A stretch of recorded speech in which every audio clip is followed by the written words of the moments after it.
I want to share with you two recent situations in which I found people who lacked an understanding or belief in God's divine mercy. The first situation actually occurs in the movie Unplanned, which I saw a couple of weeks ago. For those unfamiliar with the movie, Unplanned tells the true life story of Abby Johnson.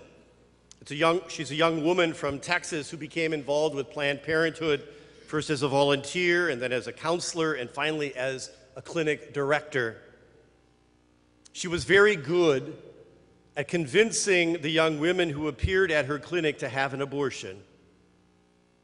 When she later witnessed firsthand the truth about abortion, Abby left Planned Parenthood and joined the pro-life movement. But this was only after counseling thousands of women to have abortions and having, I think, 2 abortions herself. When Abby left Planned Parenthood, she went to visit a pro-life couple whom she had befriended during her time at the clinic. They sat with Abby and listened as she beat up on herself for being involved with abortion. This couple promised to help her get a job and to get back on her feet. Then they spoke to Abby about God's mercy, to which Abby asked incredulously, "How can God forgive me? I have had abortions and counseled thousands of women to have abortions. How can God forgive me?" That's a great question. It's a question that many people ask themselves. How can God forgive me for what I have done? Hold on to that question. We're going to come back to it. The second event also happened in the last few weeks as I visited with parents of high school students and others who work with that age group. They shared with me conversations with young people about Mass and why the young people are not coming to Mass. I've heard most of the excuses for not attending Mass. They were familiar to me because I used them when I was in high school. But one of the answers reported to me recently was new. More than one young person said, "I am not good enough to be at Mass." They knew they were not perfect, which led them to conclude that they were not good enough to attend Mass, or maybe that they would not be welcome at Mass. What? To say that I'm a sinner so I cannot go to Mass is like saying I have cancer so I cannot go to the doctor. I'm not sure how many young people agree with that answer or how many adults hold that belief. But having one person think that way is one too many, because it is false. Where did the young person get the idea that we must be perfect in order to come to Mass? Certainly that's not the teaching of the church, and that has never been words that I would have uttered in my preaching. Mass is the place where sinners gather, and that has been the experience of the church from the very beginning. Look at Jesus in his public ministry. Who did he like to spend time with? Sinners.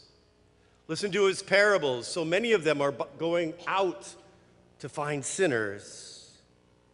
Look at those for whom he had great affection, sinners. Look at those whom Jesus called to lead the church. Peter, good old Peter, denied Jesus 3 times.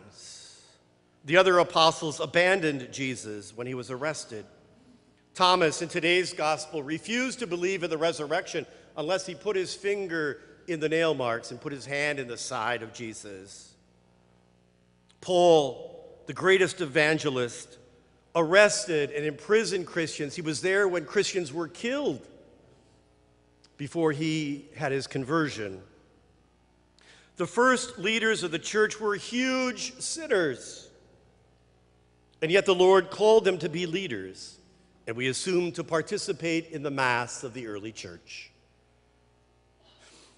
Whoever is teaching our young people that perfection is needed to attend Mass is either ignorant or very wicked. They either do not know that what they are saying is false, or they know it's false and say it anyway in an attempt to discourage our young people from coming to Mass. Either way, our young people are hearing a lie. And so let me be crystal clear. You do not need to be perfect to come to Mass. And I am exhibit number 1 for the truth of that statement. Throughout his public ministry, Jesus emphasized that his mission was to save sinners. When he was criticized by the religious officials for eating dinner with sinners, Jesus told them, "Gentlemen, the righteous don't need me. The sick do. The sinners do." Jesus proved his love for sinners during Holy Week. He allowed himself to be arrested, to be dragged through the streets, slapped and punched and spit upon. Why? Because he needed to do this to have our sins forgiven. He allowed himself to be nailed to the cross and suffer death to restore what had been lost through sin. The Easter event is all about redemption, that we who were once barred from heaven because of sin could now reach heaven. Sinners were exactly who Jesus was looking to save 2,000 years ago. Jesus is looking to save sinners today.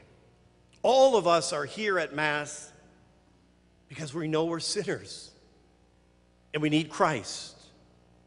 We need to be together. We need the grace of the sacraments.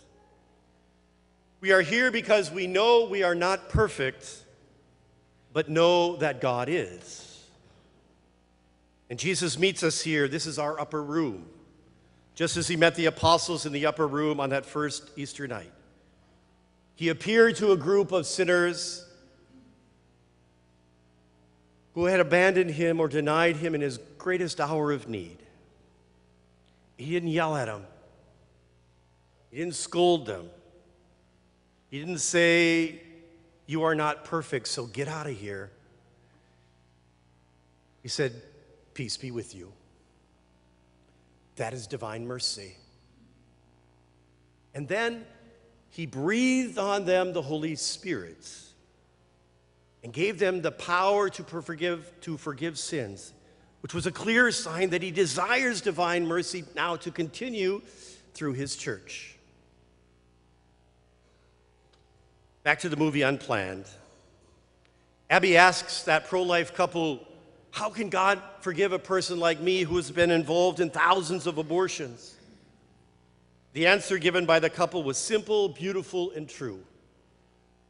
They said, "God will forgive you because God is God."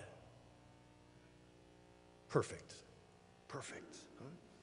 In other words, forgiveness and mercy are central to the person of God.